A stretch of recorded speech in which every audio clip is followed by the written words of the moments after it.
Muy buenas tardes, les doy la más cordial bienvenida a este taller de amparo, un espacio diseñado para compartir herramientas útiles y fortalecer nuestra práctica jurídica. El día de hoy nos acompaña como ponente invitado el maestro Alfredo Cuellar Labarte, jurista con más de 20 años de experiencia, docente en Derecho Constitucional y Amparo. Es licenciado en Derecho por la Universidad La Salle y cuenta con maestrías en áreas constitucionales y corporativas. Ha sido magistrado de Tribunal de Justicia Administrativa en Quintana Roo y conferencista en múltiples universidades del país. Maestro, es un honor tenerlo con nosotros. Adelante. Muchas gracias, Javier. Pues buenas noches a todas y a todos. Oye, a ver, esta charla o este taller de amparo lo pretendo desarrollar en una hora. Obviamente es un tiempo, aparte también por su viernes, ¿no? No quiero perturbarlos mucho, pero sí hablar un poquito de las generalidades del amparo. Y me gustaría al final terminar con algunos casos prácticos que me parece que a veces son importantes que los podemos plantear para escucharlos, también ver su opinión y demás, ¿no? Cómo lo resolverían con algunas preguntas al final de estos casos, ¿no? Pero, pues, lógicamente, lo primero que habría que definir es qué es el juicio de amparo, qué tipos de amparos hay, algunas cuestiones importantes, ¿no? Que los voy a explicar, insisto, de manera muy genérica, con independencia de que toda la presentación, los casos prácticos y todo aquello que platiquemos hoy, se lo voy a mandar a Javier para que lo tenga y lo pueda compartir con ustedes. Estamos en una dinámica de docencia o académica y me parece que sería lo adecuado, ¿no?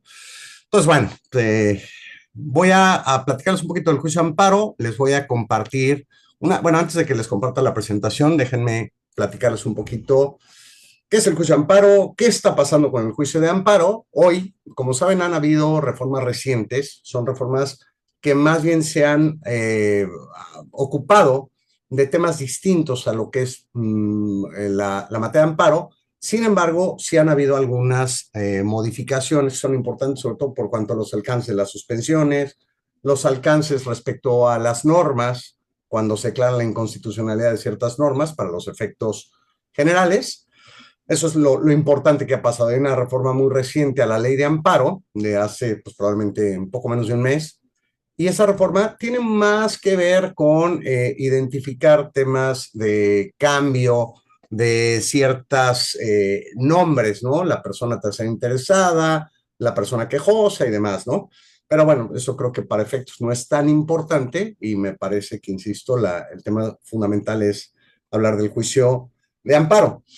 Entonces, bueno, lo primero es, el juicio de amparo se puede inscribir o se puede identificar como un medio de control de la Constitución, es decir, es un juicio, hay un rollo ahí teórico sobre si es un juicio, si es un recurso, yo lo dejaría un poco en un juicio por las etapas que tiene, hay una etapa de demanda y partes involucradas, siempre hay una autoridad responsable, hay un tercero interesado, está el Ministerio Público de la Federación, que al final coparticipan en los juicios. Evidentemente hay un periodo probatorio, hay un periodo de alegatos y lógicamente hay el dictado de una sentencia. Entonces, incluso tan no me parece que sea un recurso que en el amparo indirecto existen los recursos, precisamente revisión, queja, reclamación y una serie de incidentes. Por lo tanto, vamos a partir de la base, salvo mejor opinión de ustedes, que pues es un juicio, ¿no? Y les decía que es un mecanismo o un medio de control constitucional porque no es el único. ¿Es el más socorrido? Sí, pero hay otros recursos de legitimación restringida, es decir, que no todos podemos acceder a ellos, como puede ser la controversia constitucional, la acción de inconstitucionalidad, el juicio, por ejemplo, este sí es para los gobernados, el juicio para la protección de los derechos político-electorales del ciudadano y el juicio de revisión en materia electoral, ¿no? Que es tema de calificación de elecciones y demás, que también, insisto, no nos corresponde, o por lo menos en las dinámicas de esta legitimación restringida. En el caso de la acción y de la controversia, está restringido precisamente a que seamos o un poder o un segmento dentro de uno de los poderes, o que seamos un municipio, un estado, la federación y más, ¿no? Entonces me voy a ocupar por consecuencia específicamente del juicio de amparo. La presentación que preparé es una presentación más larga. Lo que voy a hacer es ir avanzando, platicándoles. Yo quiero que esto sea como una charla con ustedes. que no los veo conectados, siento que lo estoy hablando como al vacío, ya había alguien conectado. Pero bueno, yo entiendo que por ahí me están viendo y yo seguía hablando de los que se están conectando. Y yo seguiré con esta dinámica y me gustaría pues verlos obviamente para interactuar con ustedes, si tienen alguna duda o algo, bueno, obviamente me pueden en cualquier momento interrumpir sin problema y eventualmente al final me gustaría dejar un espacio para preguntas y respuestas si es que las hay de parte de ustedes. Siempre debe haber preguntas, pero bueno, quedaría siempre a sus órdenes, ¿no? Respetando, por lo menos respecto a lo que a mí me corresponde, su tiempo. Si así quieren estar más tiempo, yo encantado. Pero un poquito, saludos también, Gabriela. Aquí estamos con el juicio de amparo. Entonces les comparto la presentación. Nada más corrobórenme si la pueden ver. Sí, sí se ve. Buenísimo, Sí. buenísimo. Muy bien. Bueno, a ver, voy a hablar de generalidades del juicio de amparo y lo primero que tendremos que identificar es, pues, qué es el juicio de amparo, ¿no? Entonces, el juicio de amparo, de principio, es un medio de control de la constitucionalidad convencional y convencionalidad y legalidad de los actos, normas generales y omisiones que provienen de las autoridades y los particulares que actúan, ya saben, en esta definición de la equiparación de particulares o de autoridades en función de ese sometimiento. Decía hace muchos años el doctor Burgoa, que tendría que haber, para identificar quién es autoridad, una relación de supra-subordinación. Es decir, que al final, en estas dinámicas, haya un acto unilateral o un acto de posicionamiento donde no estamos en una relación de igual a igual, ¿no? Entonces, pues un juicio de amparo se sigue, como les decía, de acuerdo como un juicio y también un planteamiento importante en función del Pacto de San José, en términos del artículo 8.2 de esta convención, es que tiene que ser un recurso efectivo, es decir, que se pueda lograr con este mecanismo de defensa de la Constitución un resultado.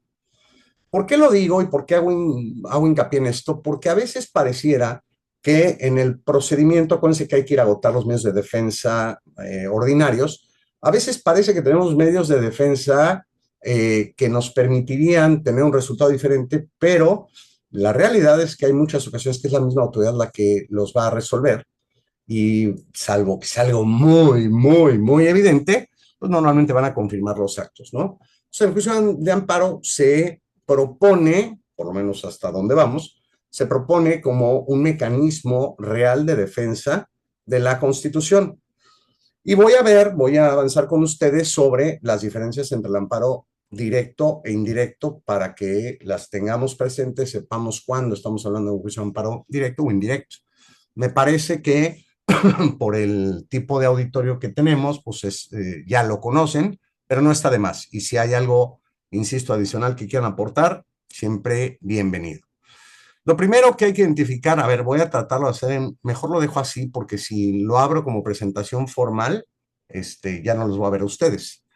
Entonces, bueno, lo primero es identificar entre el juicio de amparo directo o indirecto. En términos de procedencia, y de acuerdo con el 107 de la Constitución, el juicio de amparo directo, lo primero es, como esto siempre lo platico en clase de universidad, siempre acuérdense que el juicio de amparo directo procede contra actos, leyes o omisiones de manera general. Es decir, es un acto que no está dentro del dictado de una sentencia, es decir, es un acto que violenta mis derechos. Bueno, tendría que identificar que es un amparo indirecto, siempre y cuando, porque vamos a ver ciertos principios, siempre y cuando no tenga un medio de defensa ordinario que tenga que agotar previamente, ¿no? Las leyes, lógicamente, las leyes se circunscriben, y aquí habría que identificar la oportunidad procesal, se circunscriben a la posibilidad de que la sola entrada en vigor de la norma me afecte derechos. Para identificar esto, lógicamente hablamos de la auto y heteroaplicabilidad, que significa, si la norma es autoaplicativa, a partir de su entrada en vigor tendré 30 días para interponer la demanda de amparo para cuestionar per se el hecho de que me afecta. Es decir, yo soy, por ejemplo, una persona que me dedica a actividades de no sé, de movilidad, soy un chofer y hay una reforma que afecta al gremio de choferes. Lógicamente, al estar dentro del supuesto de la norma, desde su entrada en vigor me afecta. Hay otros casos donde la afectación no es inmediata, se puede dar a posteriori, y ahí estamos hablando de normas heteroaplicativas, donde habría que esperar al primer acto de aplicación para cuestionar la norma. ¿Ok? Entonces, esto es una primera distinción importante por cuanto a las normas se refiere. Y las omisiones es un tema interesante que es un no hacer de la autoridad. También, no solamente la autoridad violenta mis derechos cuando actúa, sino cuando deja de actuar. Entonces, esta posibilidad de que le reclame a la autoridad esta omisión, esta falta de acción, es materia también de amparo. No hay que confundir, a veces también puede suceder que hayan omisiones de otra naturaleza que poco a poco la legislación, o más bien los criterios jurisprudenciales o los precedentes, han identificando como algo que se puede cuestionar porque el Congreso, la legislatura no actúa. Y a veces sucedió un poco con la ley de amparo cuando entra en vigor, se acuerdan la reforma de 2011 a la Constitución, esta reforma importante que inaugura la 10ª época, pues no teníamos una ley de amparo que se ajustara a lo que decía la Constitución. Y lo que hizo en su momento la Corte y los tribunales colegiados fue darle alguna movilidad plástica a la interpretación a través de figuras parecidas, mientras entraba en vigor la nueva ley de amparo, que entró 2 años después, ¿no? En 2003. Y a veces puede ser que haya un mandato constitucional que ordene la creación de una ley y esa ley no se crea. En esos casos puede haber este acto omisivo que se cuestione en amparo para el efecto de que el Congreso o la legislatura actúen y en consecuencia creen la ley que se mandató a nivel constitucional, ¿no? Bueno, luego, pues estamos hablando ya de manera general de actos administrativos judiciales fuera de juicio, de manera general. Ahí les pongo, insisto, les voy a compartir las tesis y les voy a compartir la presentación para que las vayan viendo, ¿no? Es un poquito como para ir identificando. Contra actos de tribunales que no sean sentencias definitivas, laudos ni resoluciones que pongan fin o tengan ejecución de imposible reparación. ¿Por qué lo digo? Incluso aquí hay una analogía muy curiosa para entender en los recursos, en amparo indirecto, cuándo va uno, cuándo va el otro. Es decir, si bien es cierto, hay una claridad en ley de amparo sobre cuándo procede el recurso de queja, cuándo procede la revisión o cuándo procede la reclamación, hay una característica muy especial. Cuando no veo que sea queja, perdón, no veo que sea revisión o no encaja dentro de la reclamación es relativamente fácil porque pues es cuestionar las decisiones de admisión del presidente o la presidenta de un tribunal. Todo lo que no sea eso es queja. Entonces, aquí un poco la fracción quinta hace referencia a todo aquello que no es una sentencia definitiva, laudo, ni una resolución que ponga fin al juicio o que tenga una imposible reparación, ¿no?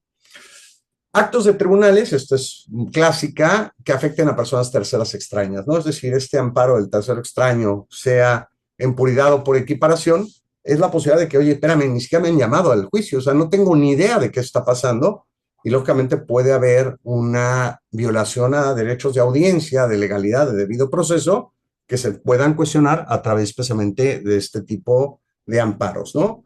Y lo que les decía, también actos o resoluciones o omisiones del Ministerio Público que puedan significar la reserva o el no ejercicio o desistimiento o suspensión del procedimiento, ¿no?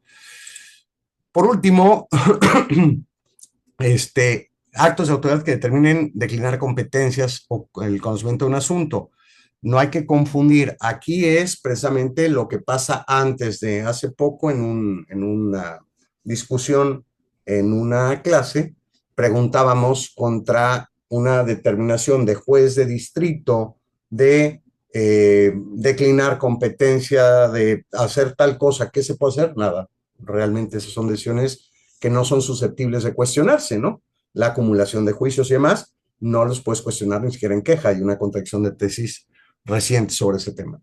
Y normas, actos o omisiones de la Comisión Federal de Competencia Económica y del Instituto Federal de Telecomunicaciones como saben, estos son entes nacionales que de alguna forma determinan o están especializados en estas competencias, ¿no?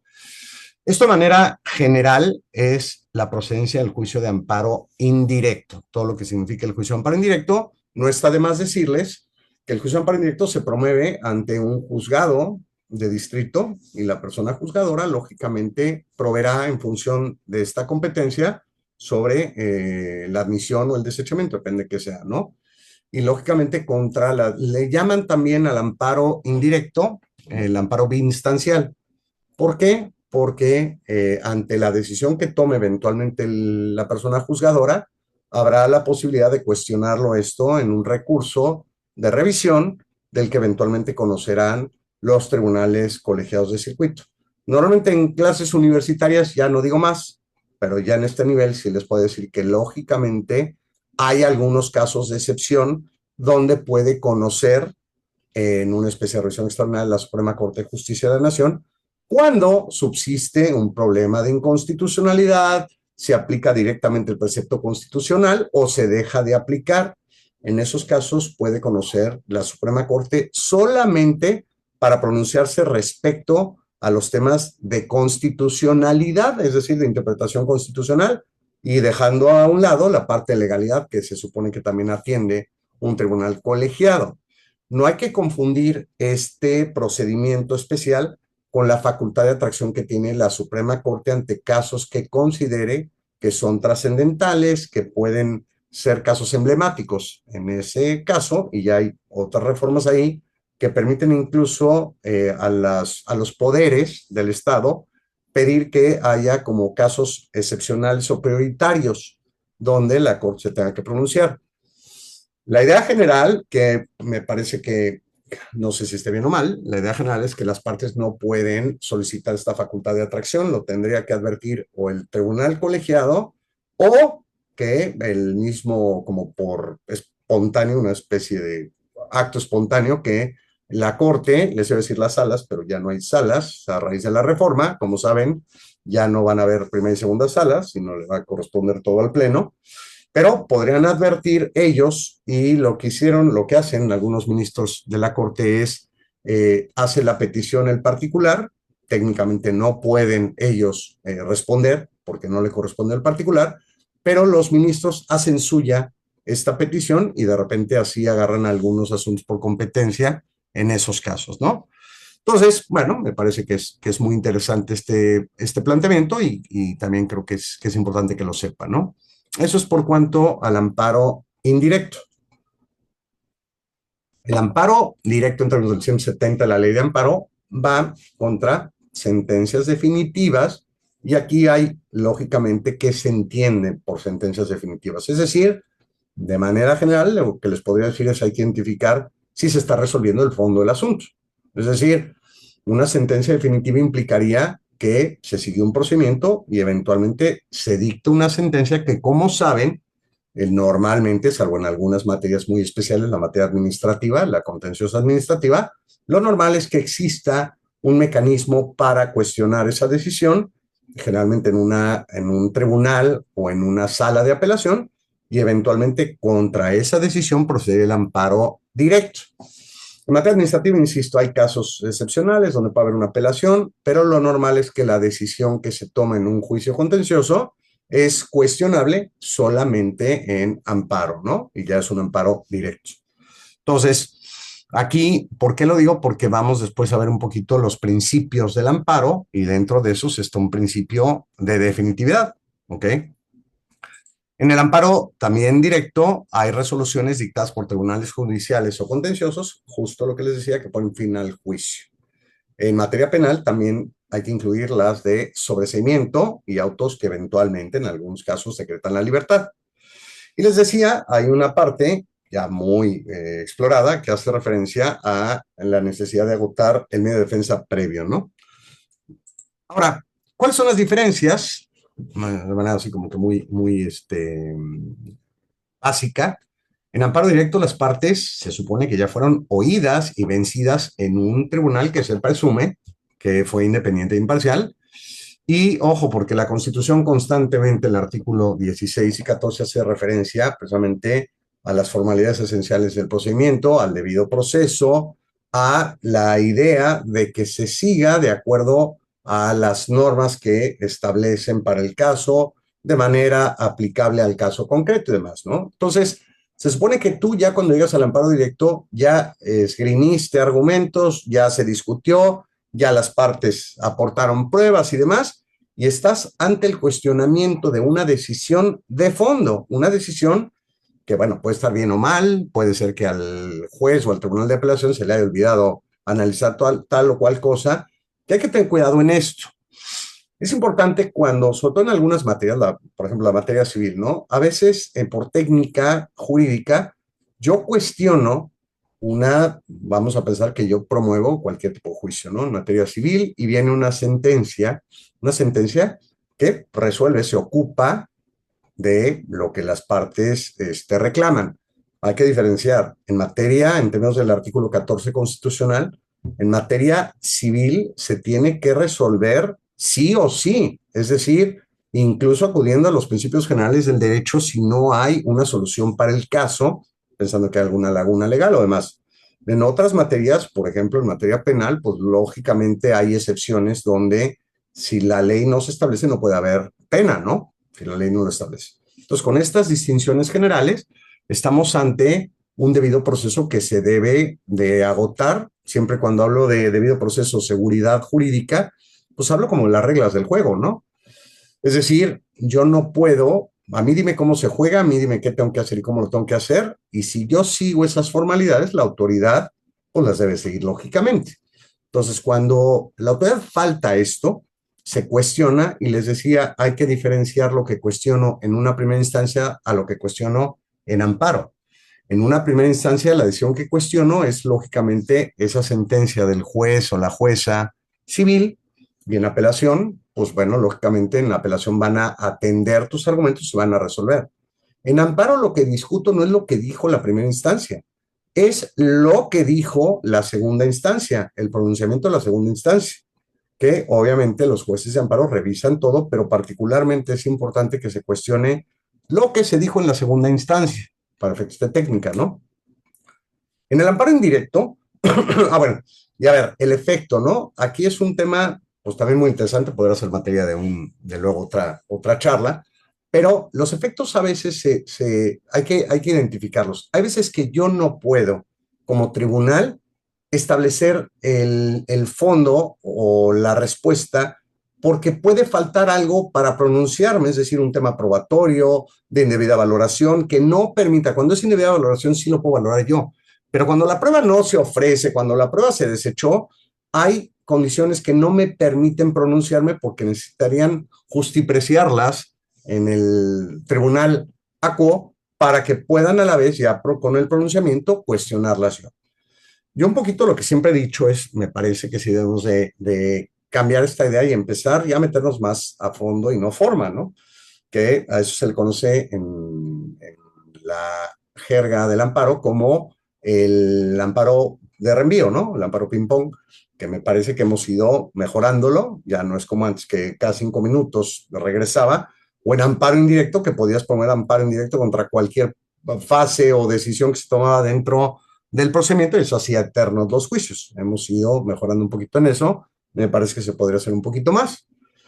En cambio, en el amparo indirecto, aquí es muy diferente. No es que ya te oyeron, no es que ya te vencieron, no es que ya acudiste a las instancias ordinarias para cuestionarlo, sino que estamos ante un acto que violenta nuestros derechos precisamente porque no me oyeron, no me vencieron, no me permitieron argumentar, ofrecer pruebas. Entonces, la indefensión en la que me pueden dejar las autoridades es crítica. De ahí que en el amparo indirecto, un mecanismo muy sencillo de implementar dentro de las peticiones que haces es una medida cautelar, como puede ser la suspensión de los actos que se reclaman, ¿no? Insisto, también la Constitución ha ido cambiando y el efecto de la suspensión a veces podía anular la aplicación de normas, eso ya no se puede, como ya también quedó claro, perdónenme por el paréntesis, pero es importante decirlo, como también a raíz de las reformas ya no se puede discutir el proceso de reforma a la Constitución. Entonces, no es materia, por lo menos según el criterio de la Corte, de amparo, ¿no? Y bueno, eso es también otro gran tema que, bueno, no es materia ahorita de esta discusión. Cambio, como les decía, en el juicio de amparo indirecto, aquí hay que identificar. ¿Mande? Los criterios de los jueces, si bien es cierto, son independientes, ellos pueden tomar su propio criterio. Esta independencia judicial sí tiene un límite, porque entonces, ¿para qué está el principio de legalidad en la Constitución Federal? A ver, perdóname, ¿me podía repetir? Es que lo oí muy bajo. ¿Alguien habló, no? ¿No? ¿O se congeló? Creo que fue por accidente. Ah, ok, ok, ok. Bueno, obvio, me pueden, porfa, nada más estoy medio menso, entonces si levantan la mano o algo, ya nada más para verlos, y con todo gusto les respondo lo que quieran y pueda obviamente responder, ¿no? Entonces, bueno, seguimos con el tema. O ahí, si andas por ahí, Javier, si tú ves que alguien levanta la mano, ¿me ayudas? Sí, por supuesto, sin problema. Va, buenísimo, gracias. Entonces, bueno, lo que les decía es al tener una relación, y justo por eso es, a ver, lo decía el mismo José María Morelos y Pavón, ¿no? Que todo aquel, ¿se acuerdan? En el área de Rosales, en Michoacán, y está prácticamente esta placa en todos los palacios judiciales o las sedes del Poder Judicial Federal, le acuña esta frase a Morelos, que dice que todo aquel que se queje con justicia tenga un tribunal que lo protege y lo defienda, ¿no? Entonces, aquí es un poquito esto, ¿no? De repente te pueden dejar en una indefensión terrible en las autoridades. Y a ver, tampoco nos hagamos. A veces la autoridad lo hace con una mala leche espantosísima y te deja en una indefensión. Y a veces, insisto, para quienes litigan la materia de amparo, a veces la autoridad te puede decir no es cierto el acto, ¿no? Porque no dijiste A. Y sabe la autoridad perfectamente que te está refiriendo a A. Y dice, no, es que dijiste A.4 y esa no es, ¿no? O a veces el señalamiento de autoridades, ¿no? Que ha ido, insisto, volviéndose más flexible, más plástico esto, y creo que los jueces y las juezas de distrito, las personas juzgadoras, han tratado como que de esto hacerlo más sencillo, más viable. Pero no deja de ser un medio de defensa técnico, ¿eh? Por más que hay suplencia en la deficiencia, por más que hay la causa petendi y demás, o sea, la causa pedir, no dejo de señalar que el juicio de amparo es para especialistas cuando, al ser el último medio y el medio de defensa de los derechos fundamentales de la persona, debería ser más sencillo, ¿eh? Entonces, como ustedes saben, los que se dediquen a eso o los que se dediquen a otra cosa, a veces dices, el amparo ¿cómo le hago, no? ¿Cómo planteo el acto reclamado? ¿Cómo desarrollo mis conceptos de violación? ¿Cómo en el amparo directo planteo los agravios y demás? O sea, hay temas, o en revisión, perdón, planteo los agravios, hay temas que son un poco complicados, ¿no? Y obviamente hay 740,000 criterios, estoy exagerando obviamente, jurisprudenciales, opiniones, precedentes y demás, que hacen esto más complejo. Entonces, realmente es importante que se identifique que el amparo indirecto sirve para resolver o por lo menos reclamar actos que consideran violatorios de derechos humanos. A ver, yo le llamo derechos fundamentales. Hay también una discusión teórica sobre los derechos humanos y fundamentales. Me parece que los derechos fundamentales están en la norma. Los derechos humanos los tenemos todos con independencia de que no los acepten, reconozcan o consideren las autoridades, ¿no? Pero los derechos fundamentales al final están en la norma porque no todos los derechos humanos son fundamentales, pero sí todos los derechos, perdón, no todos los derechos fundamentales son derechos humanos, pero sí todos los derechos humanos son fundamentales, ¿no? Es que es una distinción que parece medio trabalenguas, pero es importante. Ahora, las diferencias importantes es que el juicio de amparo directo obviamente implica que las barreras para analizarlo deben de ser más restringidas porque estamos ante, a ver, concédanmelo, ante decisiones que ya tomaron especialistas en derecho, profesionales o como decía algún maestro mío, peritos de peritos, que ya se pronunciaron, ¿no?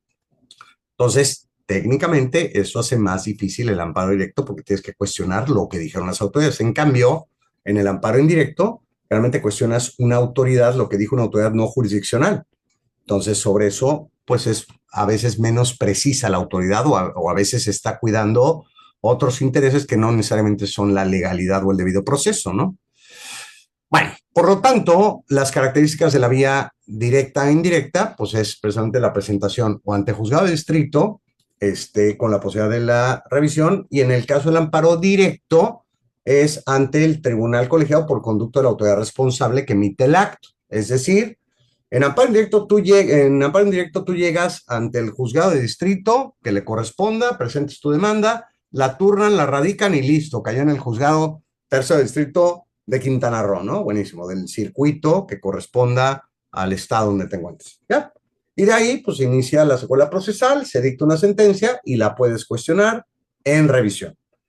En amparo directo, la diferencia es que la sentencia que puede dictar una autoridad jurisdiccional, administrativa, del trabajo, lo que quieran, penal, es cuestionable a través de esa autoridad porque por su conducto se presenta la demanda y la tiene que remitir al tribunal colegiado, que hace un poco lo mismo que les platiqué, pero también una diferencia importante es que la suspensión, a diferencia de lo que sucede en el amparo indirecto, la suspensión en amparo directo la provee la misma autoridad responsable, ¿no? Se pronuncia y remite.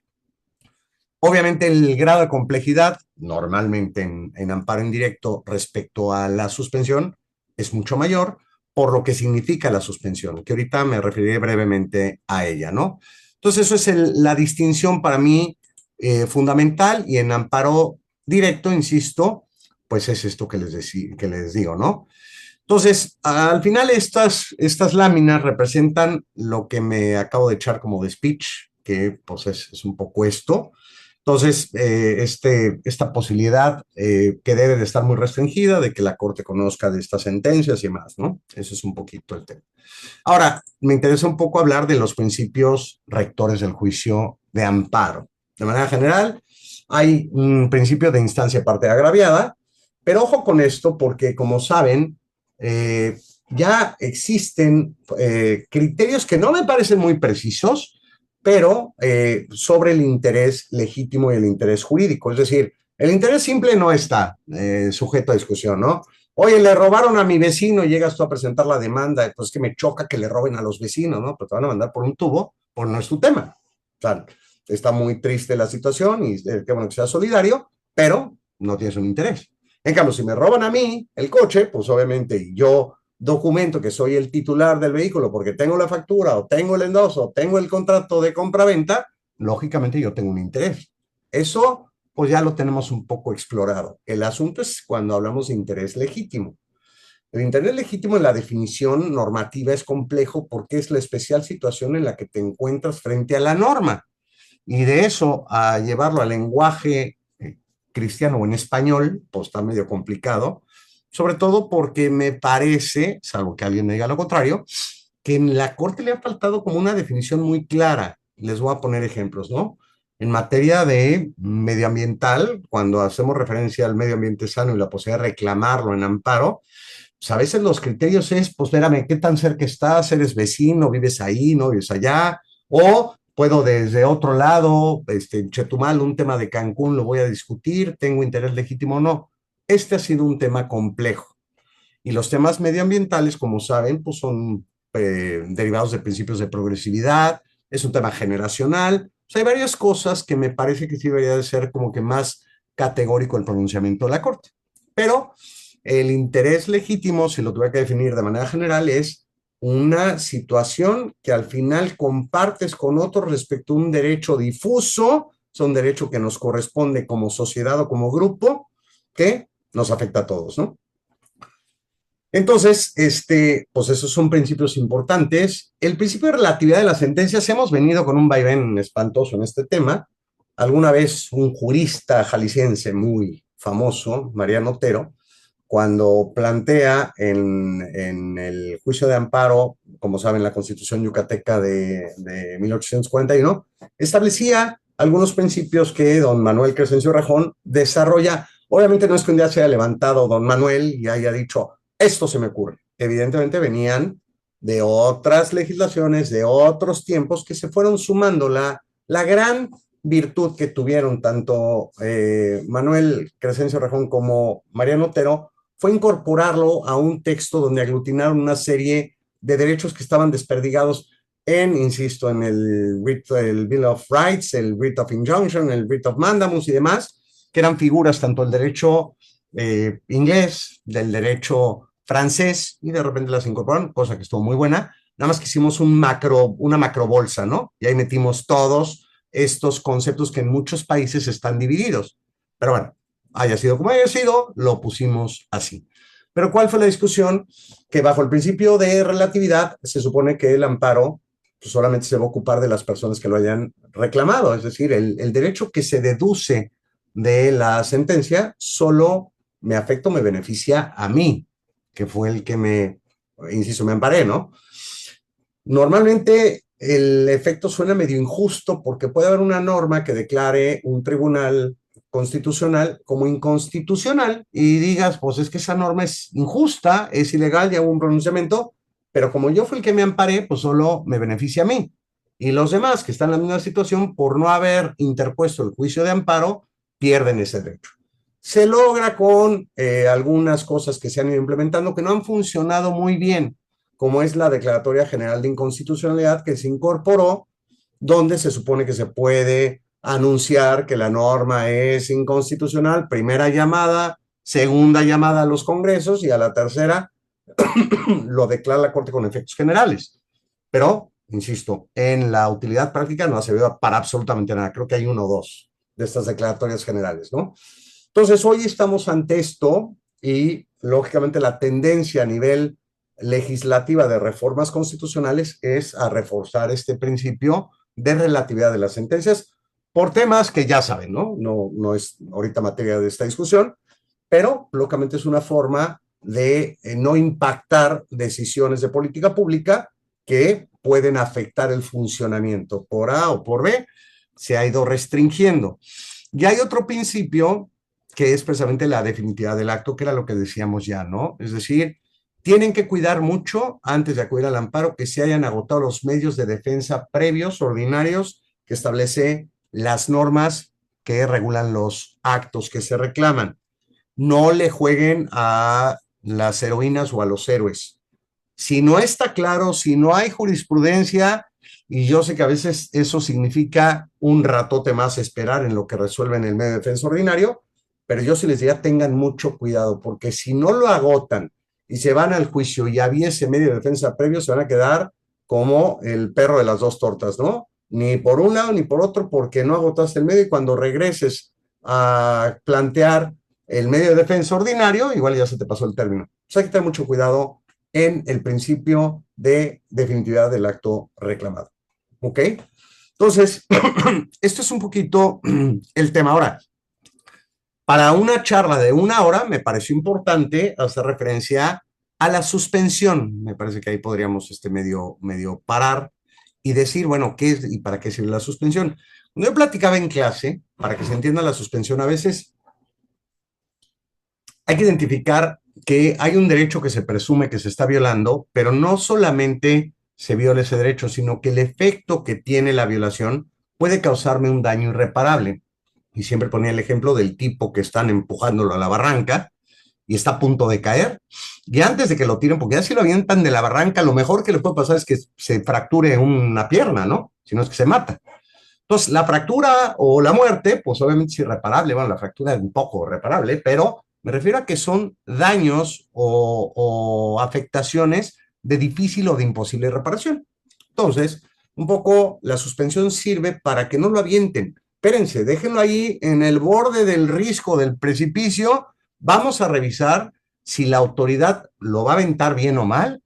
Y ya una vez que averigüemos, que decidamos, pues ya después lo avientas. O sea, si no tenía razón, ya lo avientas. Se mate o que se le quiebra la pata, ¿no? Pero en el inter, permítele por defenderse sin que le afectes esos derechos.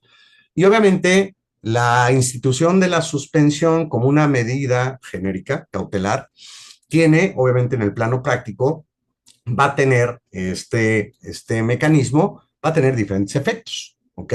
Hay suspensiones muy básicas, hay suspensiones muy complejas. Lógicamente los efectos restitutorios de la suspensión están muy acotados a menos que sean violatorios de derechos humanos y tienen que haber ciertas condiciones, ¿no? Normalmente el efecto restitutorio en suspensión no se da.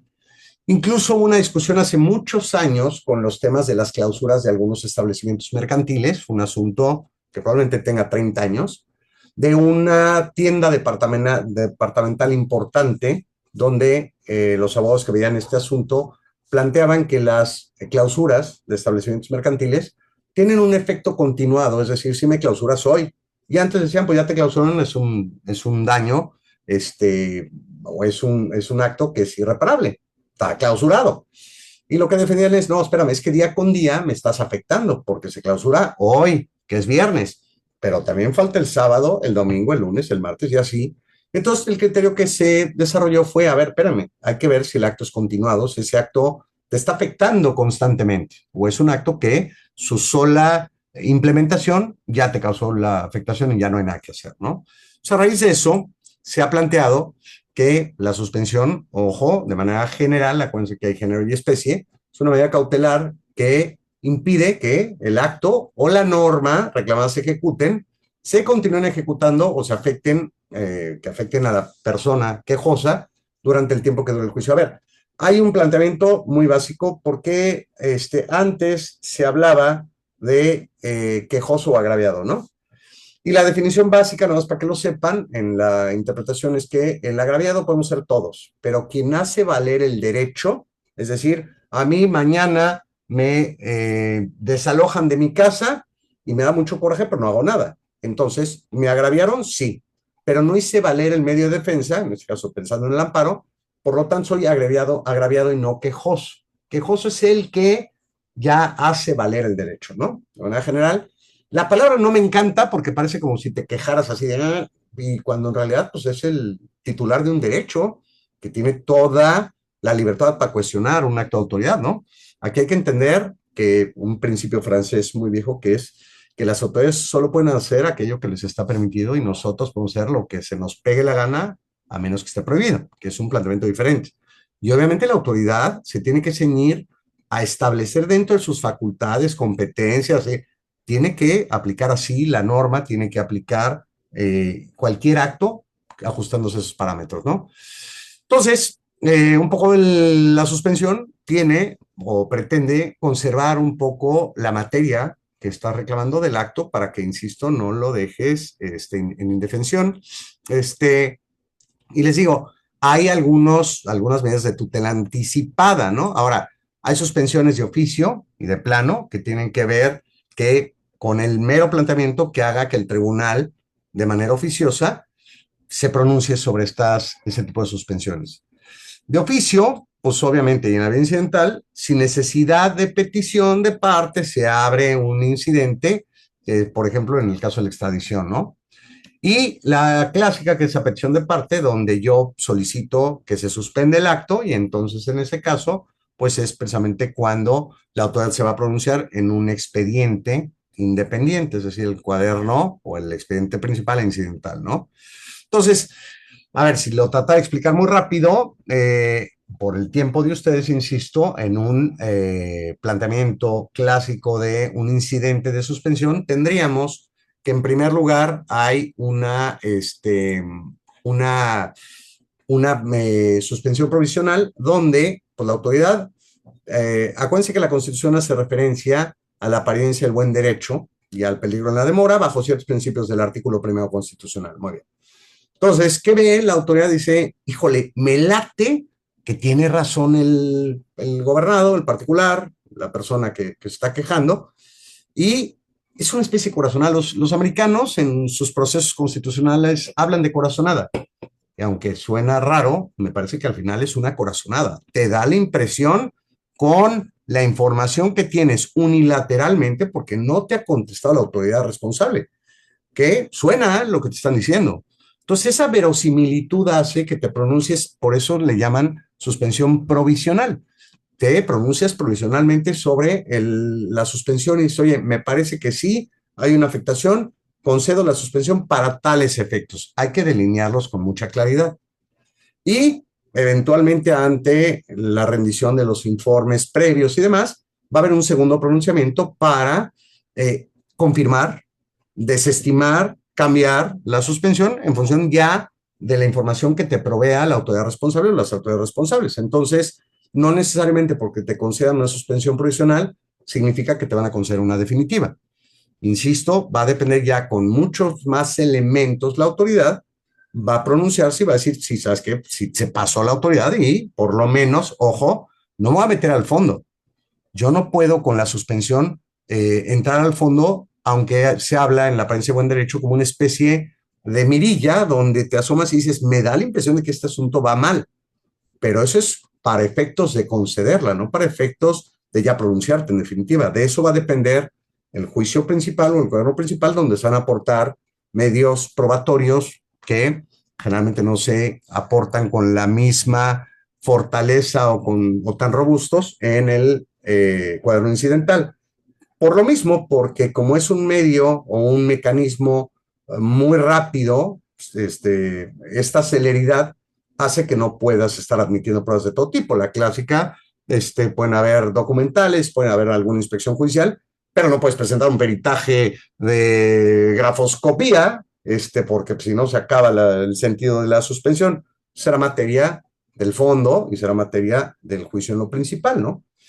Y bueno, contra el dictado de la sentencia, del pronunciamiento de la suspensión definitiva, lógicamente, en la provisional hay queja, en la definitiva hay revisión, mecanismos para cuestionarlas, pero lo que voy es, ya una vez dictada, un hecho superveniente puede hacer que se modifique el sentido de la suspensión solamente en esos casos. Cuando hay algo nuevo, que a través, insisto, de un reclamo superveniente, puede hacer que el juzgador cambie de opinión, se revoque, modifique o confirme, ¿no? Esto es un poquito como el planteamiento. Y ya listo, ¿no? Para eso sirve un poco la suspensión, ¿no? Entonces, a ver, hay mucho más que decir, y a mí me encanta platicar de esto, me puedo pasar horas platicándolo, pero insisto, soy profundamente respetuoso de su tiempo. Yo creo que aquí hay varias cosas que son los requisitos para conceder la suspensión provisional y definitiva, pero también hay cosas que tienen que ver con conceptos los criterios jurisprudenciales han ido desarrollando, como lo que significa el orden público o el interés social, que no está tan fácil y a veces, de manera que no me encanta, se definen estos conceptos en función de intereses gubernamentales, que no está padre. Entonces, el interés social, yo siempre he dicho que el juicio de amparo es un mecanismo contramayoritario, es decir, aquí no se trata de lo que piense todo mundo, sino de la afectación que estoy teniendo a mis derechos. Entonces, el interés social hay que identificar hasta dónde afectas a la sociedad. Y a veces, imagínense, si nos fuéramos con eso, el orden público del interés social, creo que todas las normas en México empiezan así. Esta norma es de orden público de interés social. Pues entonces todo. Entonces no puedo cuestionar nada porque así lo dice la norma, ¿no? Entonces yo creo que aquí es un poco la capacidad del juzgador, de la persona que juzgue, para entender en dónde y por qué se puede afectar el orden público y el interés social máxime, que ojo, son conceptos jurídicos indeterminados. Como dicen también los americanos, tienes que ir case by case, ¿no? Tienes que ver, a ver, este caso específico, sí jala, no jala, aquí hay un abuso y demás, ¿no? Entonces, son conceptos importantes. No me gustaría ahorita por lo menos abordar cómo se paralizan los procedimientos. Ya platiqué un poquito de la suspensión provisional y definitiva. A ver, con el informe previo, el contenido, insisto, pues es simplemente algo muy rápido donde dice si es cierto el acto, no es cierto el acto, y muy, muy breve, ¿no? El informe justificado ya es, insisto, mucho más complejo, donde ya se desarrollan, se defienden derechos. Obviamente se pueden esgrimir causales de improcedencia o sobreseimiento, que les encanta a las autoridades y le encanta a todo el mundo porque dejan de analizar el fondo en esos casos, ¿no? Entonces, pues lógicamente casi todos los informes justificados traen algo de eso, ¿no? También técnicamente, ojo, en temas de amparo directo, si advirtiese el tribunal colegiado que hay una causal posible de improcedencia o sobreseimiento, tendría que anunciarla antes del dictado de sentencia para que las partes argumenten. Y si hay tanto de qué hablar, que a veces lo único que nos falta es tiempo, ¿no? Las pruebas que ya les dije, pues tienen que ser pruebas en el incidente muy fáciles, muy sencillas y a ver si sirven las pruebas del incidente para para el principal, para el cuadro principal, pues aquí el tema de la compulsa, ¿no? Ojo, porque se supone que me parece una barrabasada a mí, perdóneme, que es como si no viera que tengo el otro expediente al lado, ¿no?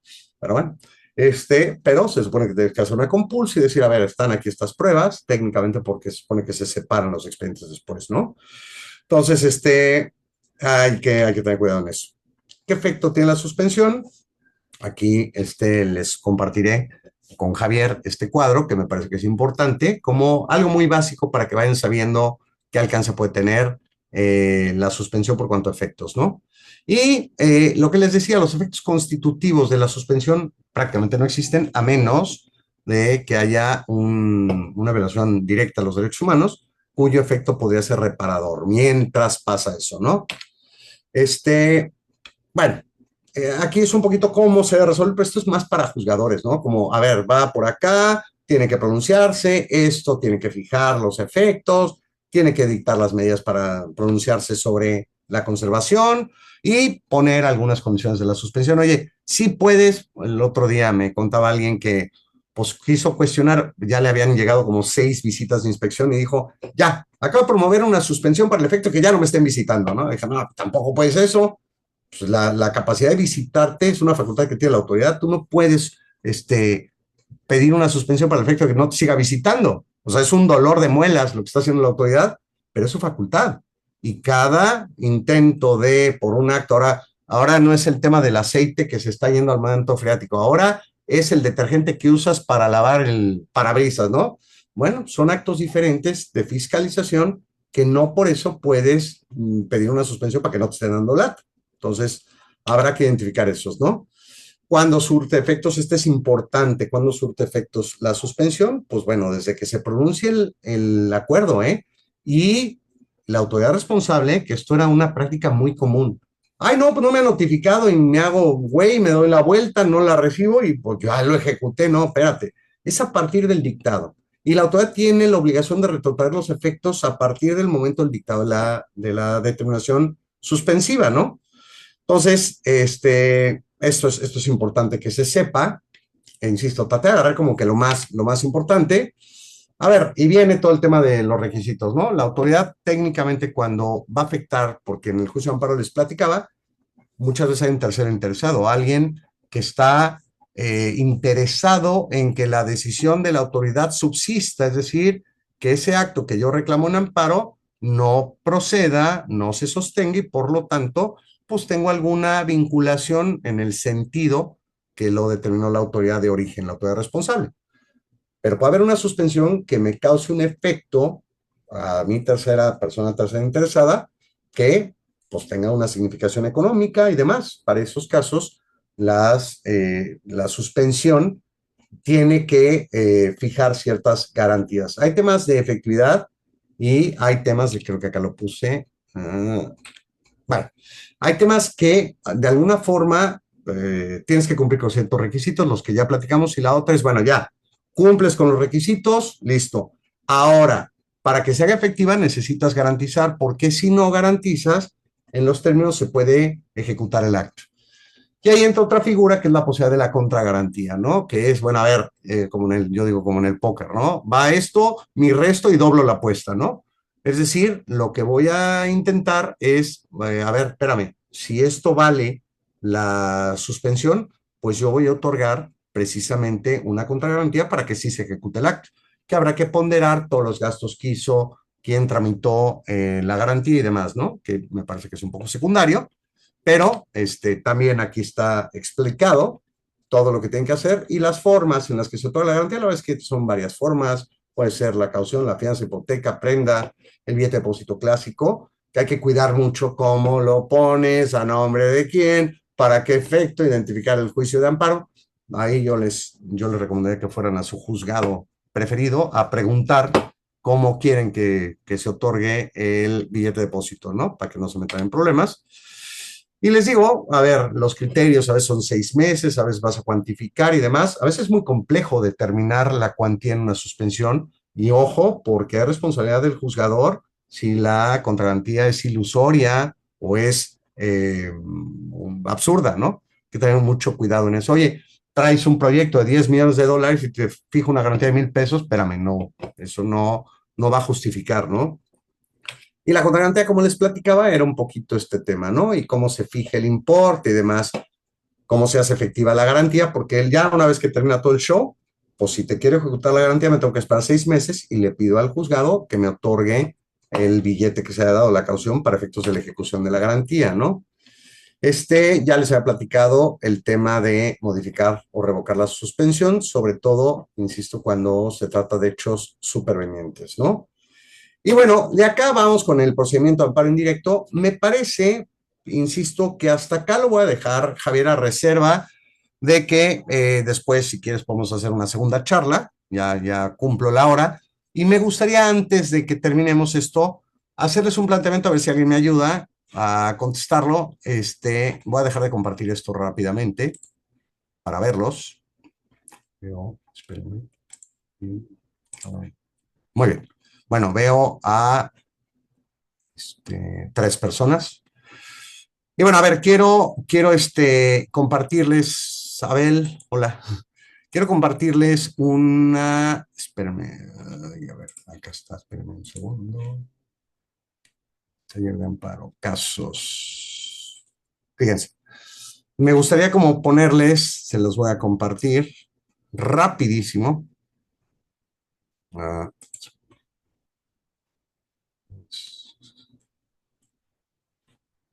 ¿por qué no sé?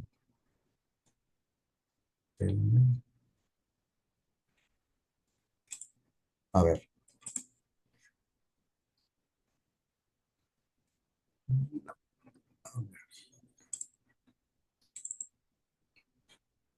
Ahí va.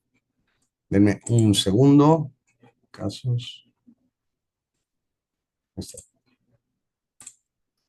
¿Lo ven?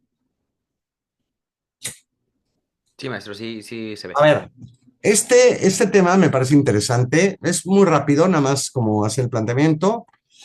A ver, hay dos tribunales colegiados que sustentan criterios contradictorios al analizar si para que se actualice la causal de impedimento de tal artículo, basta con la manifestación de la persona juzgadora en el sentido de que determinada situación conlleva un riesgo de pérdida de su imparcialidad o si es necesario que aporte mayores argumentos tendientes a precisar o establecer esta afirmación. Es decir, a ver, yo digo que no puedo ver este asunto. ¿Te tengo que explicar o no? El artículo 51 de la ley de amparo hace referencia a estos supuestos, ¿no? Pero, pues yo digo, a ver, es que si este asunto no puedo porque estoy afectado, voy a ser parcial. ¿Es suficiente alguna opinión? ¿O tengo que explicar por qué? Ah, porque una vez fuimos a un bar y le di 3 cachetadas o me dio 3 cachetadas y estoy muy enojado. Y un día me las va a pagar esa persona. Pedro, por ahí. Agustín, ¿alguna idea? ¿Alguien que quiera opinar? Bueno, a ver, el tema es, y esto es importante, por eso es importante de repente leer cuáles son los criterios más actuales. Sí, la respuesta es, sí tengo que explicar, no tan a detalle de dónde el bar y qué pasó, pero sí Maestro, explicar. me parece que alguien quería A participar. ver, por favor. Si puedes activar tu micrófono, por favor. ¿Qué tal? Sí, ¿qué tal? Buenas noches, maestro. Hola, ¿cómo estás? Bien, bien, y ustedes aquí andamos. Bien, bien, bien. A tus órdenes. Muchas gracias. Por lo que se lee aquí y justamente nace el planteamiento de un libro que estoy leyendo, en donde dice, basta con la manifestación de la persona juzgadora en el sentido de que determinada situación conlleva un riesgo de pérdida de su imparcialidad. Ujú. Y, por ejemplo, pongo el tema, en un pueblito Ajá, se va a juzgar a una persona, ujú, pero esta persona pues es de un tipo de color, ¿no? Ya sabemos de ajá, qué ajá, color. ujú, Entonces, y este pueblito pues es supremacista blanco. ajá, Entonces, resulta que todos en el pueblo pues ya tienen un sesgo, ya tienen una idea concebida de que pues, la persona es culpable. ajá, Y la defensa, de acuerdo porque es en Estados Unidos, lo que plantean es de, oye, ¿sabes qué? Aquí todo el pueblo ya tiene la idea de que pues la persona es culpable. Y ahí, de acuerdo a que juntan a los testigos, al jurado y todo eso, pues dice, todas las personas que tú vas a juntar ya van a venir influenciadas, ya van a venir viciadas, por lo tanto Ujú. solicito que cambies la jurisdicción de o sea, que quienes resuelvan sean otros en otra jurisdicción. Muy bien. A ver, es un Podría- buen planteamiento. Yo diría que de principio, por lo menos a nivel, si aplicáramos la interpretación de los precedentes judiciales, sería no jala el invento y técnicamente estarías obligado, y te lo voy a poner con un caso reciente. ¿Te acuerdas todos los asuntos donde los jueces de distrito se empezaron a amparar contra la reforma a la Constitución? Lo que acaba de pasar con la reforma judicial. Luego vino, obviamente, el planteamiento donde se empezaron a inhibir de conocer de los juicios de amparo, porque decían, es que yo ya lo reclamé, yo estoy reclamando esto, ¿cómo yo voy a conocer? Y la respuesta a nivel criterios de colegiados fue, no, no, a ver, considero que eres un tipo imparcial, considero que eres un tipo profesional o un juzgador profesional, tendrás que pronunciarte. Tendría que haber un sesgo tal para que esto sucediera, es decir, en términos del artículo primero constitucional, no debe haber discriminación en razón de una serie de cosas y uno de ellos es raza, ¿no? Entonces, en una dinámica que verdaderamente sepas que hay pronunciamientos muy claros sobre eso del juzgador, le acaba de pasar a una ministra de la Corte, que se pronunció de manera abierta sobre un empresario importante a nivel nacional y bueno, pues hizo un pronunciamiento. A ella le parecía que este tipo pues era un tal por cual y no pagaba impuestos y más. Y el asunto llega a la Corte y aquí lo que dijo la Corte por mayoría por cuanto a la inhibición de conocer de la ministra fue, espérame, le has tirado todo el tiempo, ¿no? Aquí me parece que si hay un tema de parcialidad, se enojó mucho esa ministra, pero creo que en el fondo si ya haces un pronunciamiento, si fuera el caso de hacer un pronunciamiento, sí te puedo decir que podrías hasta, si fuera en un lugar solo, jalar la jurisdicción, pero sí tendría que ser un tema, pensando en México, un tema de tribunal colegiado que determinará el mover la jurisdicción a otro lado, que no es un tema sencillo. Entonces, esa podría ser la respuesta que yo te haría, ¿no? De principio no, pero habrá que ver qué tan grave está la situación, ¿no? Sí, lógicamente, ¿no? Hay otro nada más para cerrar, porque les voy a poner cuatro, pero la verdad es que no me parece justo en viernes ponerlo. Aquí tenía como mis presentaciones. ¿Alguien más? Perdón. Maestro, también en el chat Ah, hay otra chat. pregunta. A ver, déjenme ver, saludos. Hay de oficio y de plano, todo aquello que está fuera de la ley, que es ilegalidad profesional y definitiva cuando las decisiones son ilícitas, que no es social. Es procedente el amparo indirecto contra una resolución que no admite desecha la demanda. A ver, es procedente el amparo indirecto contra una resolución que no admite desecha la demanda de divorcio unilateral porque existe una supuesta litispendiencia en un juicio ordinario civil de divorcio necesario. En teoría es una resolución definitiva pero imposible de reparación, ya que el acto reclamado está consumado. Lo primero es entenderle, porque está muy, muy interesante la pregunta. A ver, este es procedente en directo contra una resolución que no admite, es decir, no se pronuncia. ¿Puedes hablar? Sí, sí, sí. A ver, cuéntame. Amplío la información. Sí, please. Es una inadmisión de parte del juzgado. O sea, ¿no se pronuncia? No, sí, o sea, no lo admitió y dijo que es porque existe supuestamente un juicio ordinario civil de divorcio necesario Ajá. eh, que está pendiente de resolverse. O sea, Entonces, desecha la demanda. desecha la demanda y argumenta pues, que ya las partes están dentro de ese juicio y que Ujú. aceptan la competencia del tradicional. Pero Ajá. pues aquí se está violentando el derecho humano al libre desarrollo de la personalidad, el derecho humano pues, a divorciarse, a tener una vida nueva, etcétera, ¿no? Entonces, como que en mi teoría debió de aceptar el divorcio unilateral Ajá. sin meterse a la discusión de todo lo que el divorcio necesario, digamos, ahí en el divorcio necesario tenías que comprobar causales. Sí, sí, de acuerdo. A Entonces, ver, aquí, ujú, aquí creo que el planteamiento importante en este caso particular es, a ver, tienes un no pronunciamiento de fondo porque estás desechando por lo que tú quieras, ¿no? Entonces, exacto. lógicamente no tenemos con qué trabajar para efectos del amparo directo. Entonces, estamos ante la posibilidad eventual del amparo indirecto, Sí, ¿va? sí. Pero tendrás que agotar la apelación contra el desechamiento, ¿no? En teoría, el Código de Procedimientos Civiles Ajá, no da la pauta para que ok. puedas, Entonces, sí, creo que hay bajo una prohibición, o ok, sea, contra la que desecha, ajá, no, o no hay sea, nada que hacer. irte a la penal. Entonces, tranquilamente diriges tus pasos al juzgado de distrito y planteas en amparo indirecto esta violación porque no resuelve en el fondo. Aquí es muy importante saber si hay un pronunciamiento de fondo. Aquí simplemente es un desechamiento y ante la falta de un mecanismo de defensa ordinario te vas al amparo indirecto para el efecto de que se pronuncien sobre si está bien o no el desechamiento, ¿no?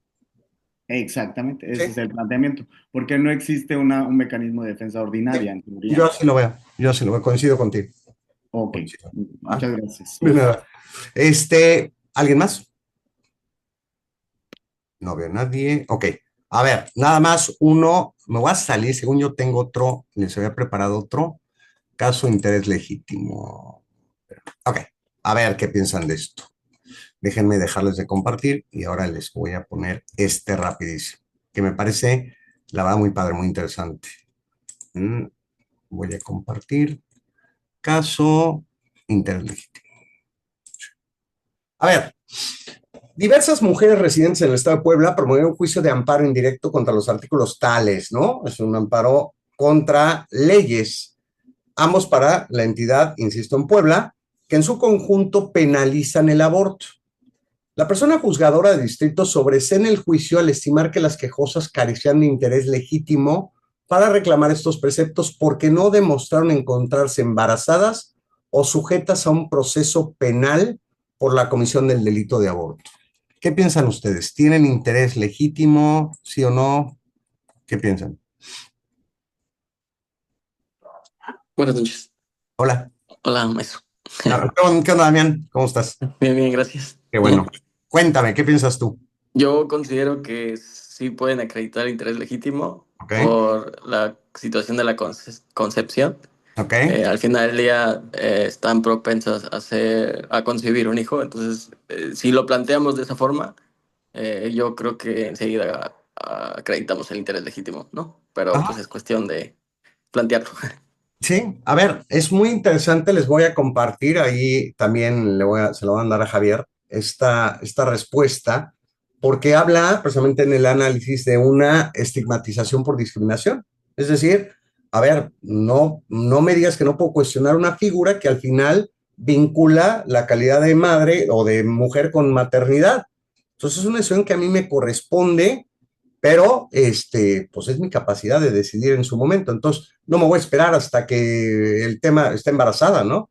Es un gran criterio, me parece muy propositivo, relativamente reciente, es de mayo del año pasado, y bueno, pues justo era lo que esperaba, ¿no? Porque normalmente a veces los juzgadores dicen, no, pues no tienes interés porque tú no estás embarazada, y listo, ¿no? Y creo que esto es un poquito el objetivo, ¿no? Yo, a ver, déjenme nada más dejar de compartirles, espérenme un segundo para entenderles que me hago bolas. Vale, ya estoy con ustedes.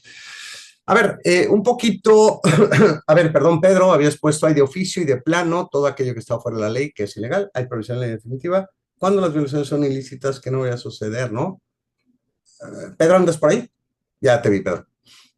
A ver, hay de oficio y de Sí, plano. yo entendí de su explicación Ajá. lo que puse y tenía la duda si estaba en lo correcto.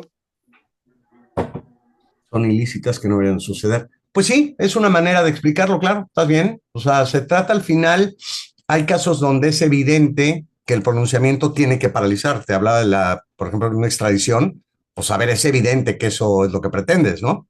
Entonces hay pronunciamientos que no necesito yo decírtelos. Y hay otros que habíamos hablado de lo técnico, el amparo, ¿no?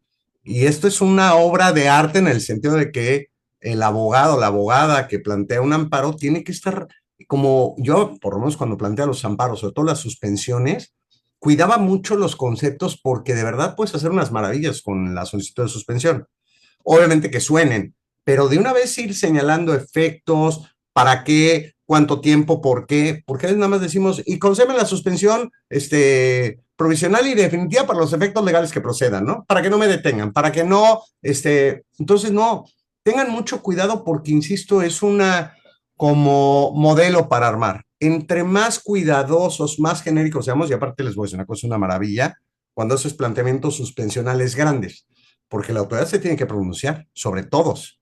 Entonces, como que va separando y de repente acá, pero también con esto y también con otro, y hace que la autoridad se vaya pronunciando sobre cada cosa y en una de esas tienes grandes suspensiones, ¿no? Que verdad, el objetivo, lógicamente, no es poner o complicar a la autoridad, sino de alguna forma cuidar tú que todos los efectos estén considerados, ¿no?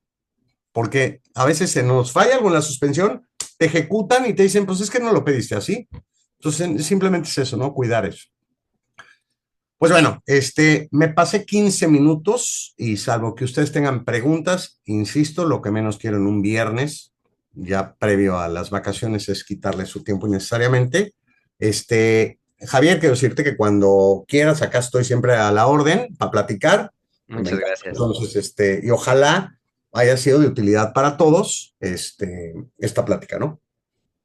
Sí, no, muchísimas gracias a usted, maestro, por pues por su claridad, su gran explicación, y pues también a ustedes, compañeros abogados, por su participación en este taller. De verdad espero que yo y el equipo de Secapam esperamos que les haya servido este taller para su labor profesional. Y pues podemos ponernos de acuerdo, si ustedes gustan, para poder generar una segunda reunión, igual totalmente gratuita, para que podamos seguir hablando de este tema sin problema alguno. Me parece que alguien levantó la mano. Sí. Adelante. Y tengo una pregunta un poquito pues, más técnica, más entrada en materia. No sé Ajá. si se permita, no quiero abusar tampoco. No, yo encantado, encantado. Lo que pasa es que tengo un procedimiento en el cual se promovió un amparo en directo, salió la sentencia favorable, Ajá, la parte contraria no la recurrió y ajá, evidentemente causó ejecutoria. ajá, El sentido del amparo decía que, de la sentencia de amparo decía que la autoridad, en este caso el Ministerio Público, con libertad de jurisdicción, ajá, podría emitir un nuevo acto. ajá. Entonces, hasta ese punto, ¿no? Sí. Ahora, con base en esa ejecutoria de amparo, pues el Ministerio Público emite un nuevo acuerdo, un nuevo acto, evidentemente, pues contrario a los intereses, en Ajá, este caso, del tercero interesado, ajá, pero beneficiando a los intereses de la parte quejosa. ajá. Mi pregunta ahí es, evidentemente, el acto que hizo el Ministerio Público, pues sería un acto novedoso, Sí, ¿no? Por así correcto. tomarlo. Por la Sin, libertad de em- expresión, sí.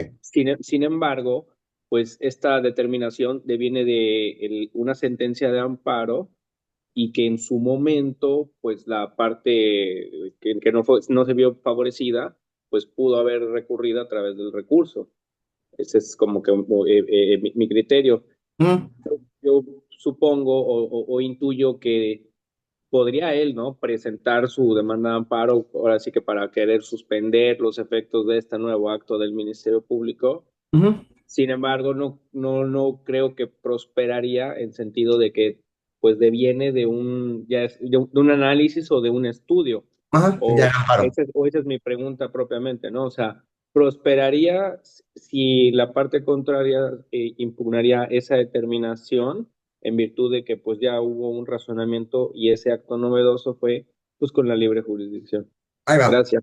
No, al contrario, es una buena pregunta y aquí, sobre todo, a veces dicen cosas y hay que analizar el fondo.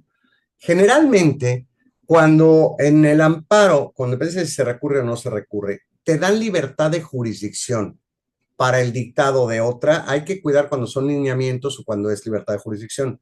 Hay veces que en el amparo te dicen, tienes que hacer esto, dejas insubsistente y pones esto. Esa parte que te mandata o que te ordena el juez de amparo la tienes que cumplir y cualquier incumplimiento puede ser un defecto o un exceso en el cumplimiento de sentencia, que es materia de un incidente.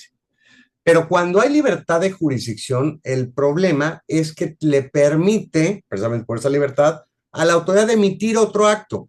Lo que tienes que cuidar es qué te dijo que está mal y dónde te dijo que sí puedes actuar. Si al actuar va más allá de esa libertad que les dio, ahí hay una repetición del acto reclamado y ahí lo puedes cuestionar. Pero si lo que está haciendo el Ministerio Público es precisamente con la libertad de jurisdicción dictar otro acto que es nuevo, que es novedoso, sí es susceptible de amparo, de reclamarlo en amparo, y es otro amparo nuevo, donde tendrás que argumentar como lo hiciste en el anterior. Haz de cuenta que dijeron, a ver, estas reglas, estos puntos ya quedaron intocados, por decirlo de alguna forma, ¿no? Y no lo reclamaste. Ahora, sobre te doy libertad de jurisdicción y en esa libertad yo digo A, B y C, eso es materia de un nuevo amparo, que puede, por lo que me dices, ahora ya te afecta a ti en lugar de lo que le está afectando antes al tercer interesado, ¿no? Entonces sí, me parece que será materia de un nuevo amparo. Al revés. Bueno, al revés. Lo que está afectando a los nuestros, ahora Les afecta a ellos. ¿Sí? les afecta a ellos. Pero Ujú. no se podría caer como que entonces voy a ampararme en contra de resolución. Sería una cuestión de nunca acabar. Pues un poco, a ver, no debería ser así. El amparo para efectos con libertad de jurisdicción es a veces el tema complicado, no debe de ser eterno. Y ahora, tú hablaste un poco de, a ver, no recurrió la resolución. Eso, obviamente, para efecto, lo que ya quedó intocado, ya no hay manera de recurrirlo. Y ahí tendrías que cuidar tú lo que ya quedó firme. Lo que no está firme es lo que fue materia de la libertad de jurisdicción. Esa parte es la que tanto él como tú podrían cuestionar. Obviamente, si ahora le afecta a él, pues promover el amparo y ahí yo te recomendaría que promuevas el amparo adhesivo. Espérate que lo promueva y entonces tú te unes y argumentas por qué está muy bien lo que dijo la autoridad, ¿no? Para precisamente evitar que tengas otro amparo que no va a ser otra vez con libertad de jurisdicción, porque esto se vuelve el cuento del nunca acabar, ¿no? Sí, exacto. ¿Va? Ok. Ánimo. Muchísimas gracias. De Muchas nada. gracias. De nada. Pues, ¿qué más? ¿Qué hacemos, mi querido Javier? Pues no sé si hay alguna otra pregunta por parte de los participantes para que pues de una vez quede saldada. Pues no, parece que Pues sí, las 9:51 y todo sereno. sí, no sé, veo que alguien activó su micrófono, no sé si quiere hacer una pregunta. No, ninguna, nada más agradecerles por este taller que estuvo muy interesante y también ver si hay posibilidad de que nos facilitaran las diapositivas. Por supuesto, ahorita. Es más, mientras hablamos, ¿qué les parece? Dame tu correo, mi querido Javier, y se los Por mando. supuesto, se ¿Vale? lo voy a escribir aquí por mensaje, Ok, por WhatsApp, ok, va. para compartírselo. Y ya se lo mando a Javier para que lo tengan todos ustedes. Sí, vamos a estar compartiendo, déjenme poner la grabación ya de esta parte.